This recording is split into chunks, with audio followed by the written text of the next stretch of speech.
Welcome back to the second episode of Mastering the Art of Framing. If you've jumped straight into this video, I highly recommend watching the first episode first to grasp the fundamentals of framing. However, the choice is entirely yours, so let's begin. Every conversation you have is not just about words, it's about control, and the weapon that decides who controls the outcome is the frame. Frames shape how we perceive reality. They decide what's important, what's ignored, and what's possible.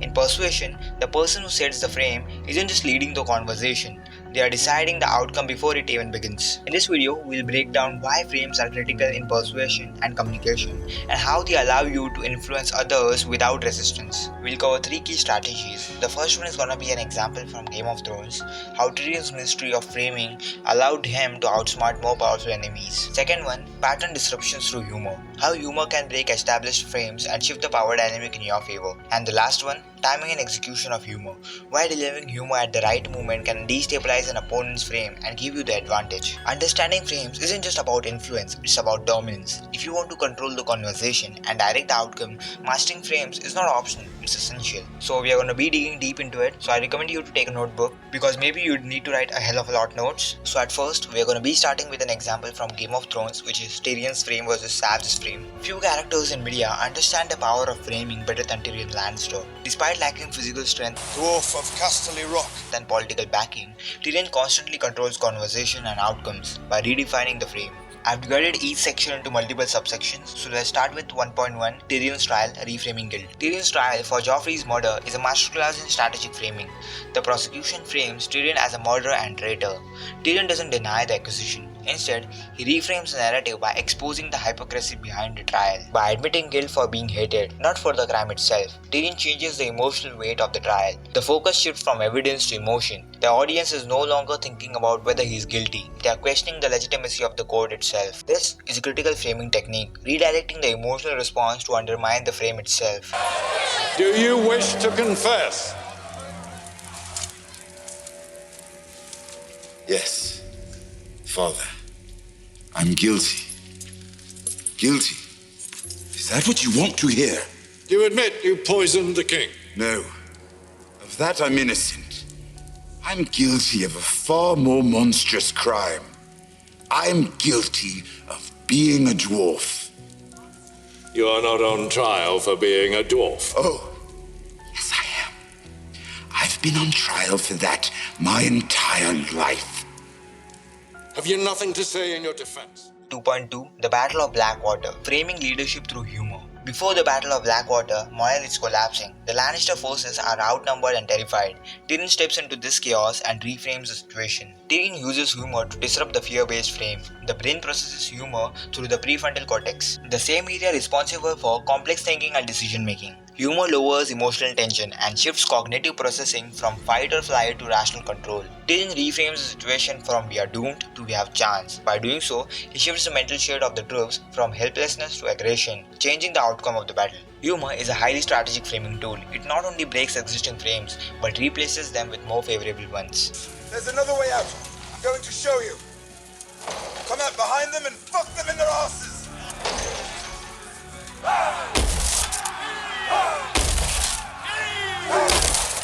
Don't fight for your king.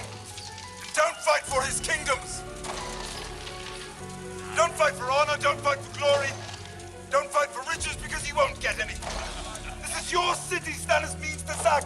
That's your gate he's ramming. If he gets in, it will be your houses he burns. Your gold he steals. Your women he will rape.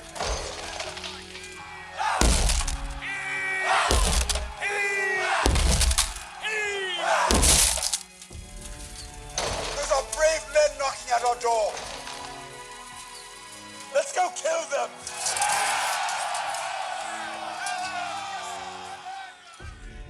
So let's move to 2.3, which is Tyrion frame versus the Savage frame. When Tyrion is captured by the Hill Tribes, the natural frame is one of physical dominance. Tyrion, physically weak and unarmed, should have no leverage. Instead of resisting the frame of physical dominance, Tyrion reframes it as a negotiation. He offers them gold and protection, but only if they let him live. By introducing the frame of value exchange, Tyrion shifts the power dynamic from physical strength to strategic utility. The Hill Tribes don't have to abandon their dominance, but they have to acknowledge that Tyrion brings value beyond strength. This is a core framing tactic, shifting the basis of value from one metric to another, where you hold the advantage.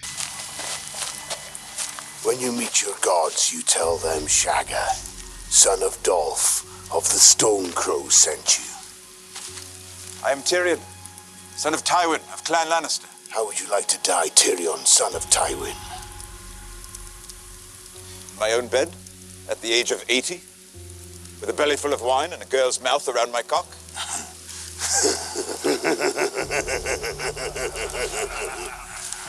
Take the half man. He can dance for the children. Kill the other one. No. My house is rich and powerful. If you see us through these mountains, my father will shower you with gold. We have no use for a half man's promises. Half a man, maybe. At least I have the courage to face my enemies. What do the Stone Crows do? Hide behind rocks. Shiver when the Knights of the Vale ride by. Those the best weapons you could steal? Good enough for killing sheep. If the sheep don't fight back, Lannister Smith's shit better steal.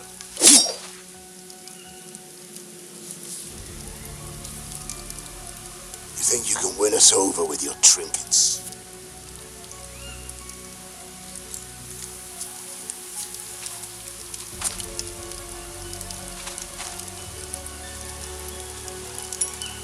That trinket is worth more than everything your tribe owns. But if you help us, Shagga, son of Dolph, I will not give you trinkets. I'll give you this. What is this? The Vale of Aaron. The Lords of the Vale have always spat upon the hill tribes. The Lords of the Vale want me dead. I believe it is time for new Lords of the Vale.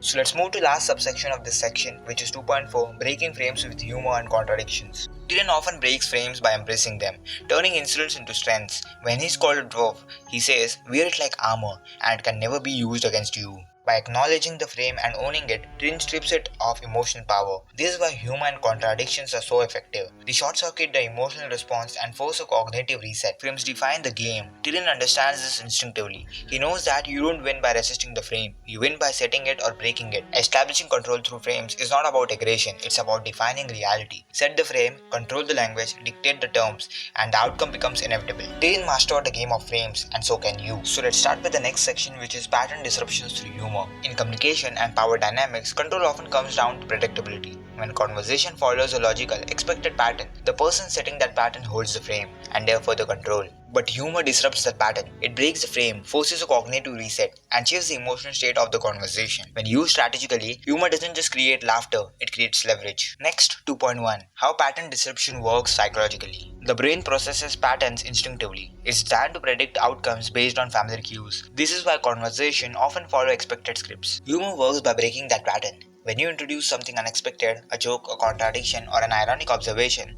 the brain experiences a momentary cognitive gap. This triggers the incongruity resolution process. Here's how it works. Incongruity. The brain detects a mismatch between expectations and reality. Resolution. The brain works to resolve the mismatch, which triggers the dopamine release that creates the feeling of amusement. Emotional reframing. The emotional state shifts the tension to relief.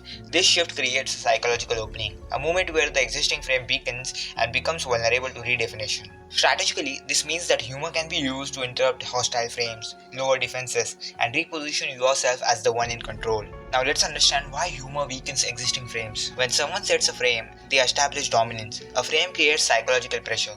The other person feels forced to respond within the terms of that frame. Humor cuts through that pressure. By breaking the logical structure of the frame, humor forces the conversation onto new ground. The person who introduced the humor now controls the emotional tone and the cognitive pattern, which means they control the frame. This is why humor is such a dangerous weapon in politics and business. It can take down even the most dominant frames by disrupting the emotional structure underneath them. Barack Obama was a master at this. When heckled during a speech, he didn't respond with anger, he responded with humor.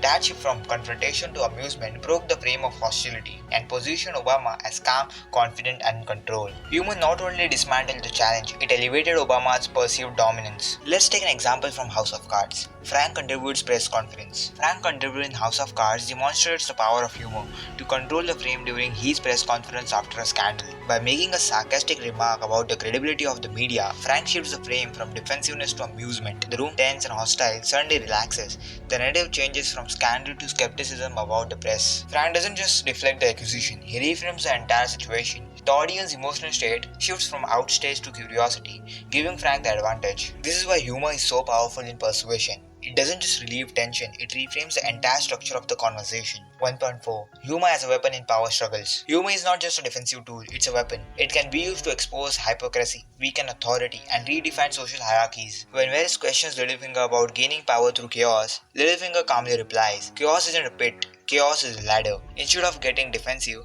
he turns the insult into an advantage. By doing this, he shifts the conversation and stays in control. This is psychological armor, and it's built through humor. A story we agree to tell each other over and over till we forget that it's a lie. But what do we have left once we abandon the lie? Chaos. A gaping pit waiting to swallow us all. Chaos isn't a pit. Chaos is a ladder. Now let's move to section 2, timing and execution of humor. Humor is powerful when it's well timed. Poorly delivered humor comes across as weak or awkward. But when humor is executed at the right moment, it creates emotional leverage. 2.1 The power of timing. Steve Jobs understood this instinctively. He would build tension during product launches, then release it with a humorous line or observation. That release created a psychological reset. The audience's mental state shifted from tension to relief, which made them more receptive to the next message. This is critical. Humor delivered at the peak of emotional tension creates maximum impact. It not only releases pressure, but positions you as the person who restored control. That line wasn't just clever, it was strategically timed. It reframed the audience's mental state, making them receptive to the next big reveal. 2.2 Let's take an example from The Godfather, Michael's warning. Michael's use of humor in The Godfather is a perfect example of strategic timing. Michael delivers a line after a tense moment, and it works because the humor is cold and calculated. By shifting the emotional tone, Michael controls the frame of the conversation. The audience now sees Michael not as a reactive figure, but as a calm, strategic operator. 2.3 Why humor works best under pressure. Humor works best when the emotional stakes are high. Under pressure, the brain locks into defensive patterns: fear, defensiveness, aggression. Humor cuts through that by forcing the brain to switch from the limbic system to the prefrontal cortex. This is why humor used under pressure is so effective. It creates a psychological reset, and the person who creates the reset becomes the person in control. So let's shift to the last subsection, which is 2.4 Controlled versus uncontrolled humor. There is a difference between humor that establishes control and humor that undermines it. Controlled humor, sharp, strategic, and designed to shift the frame. Example: Tyrion's sarcasm in court. Uncontrolled humor, nervous or inappropriate laughter that signals weakness or insecurity. When Tyrion jokes about his size, it's controlled humor. He's reframing the insult. You're the king. If I tell the hound to cut you in half, you'll do without a second thought. That would make me the quarterman. Just doesn't have the same ring to it. When Joffrey lashes out with nervous laughter, it's uncontrolled. It signals emotional vulnerability. So if I wanted to attend a council meeting, I would now have to climb all the stairs in the Tower of the Hand.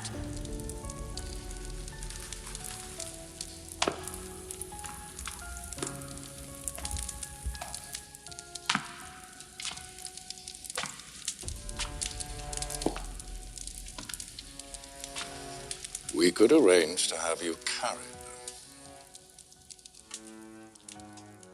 Humor is not just about making people laugh, it's about controlling perception. When you introduce humor at the right moment, you break existing frames and create psychological openings. When you time it well, you shift the emotional state, and the person who controls the emotional state controls the conversation. So that's it for the video. Thanks for watching.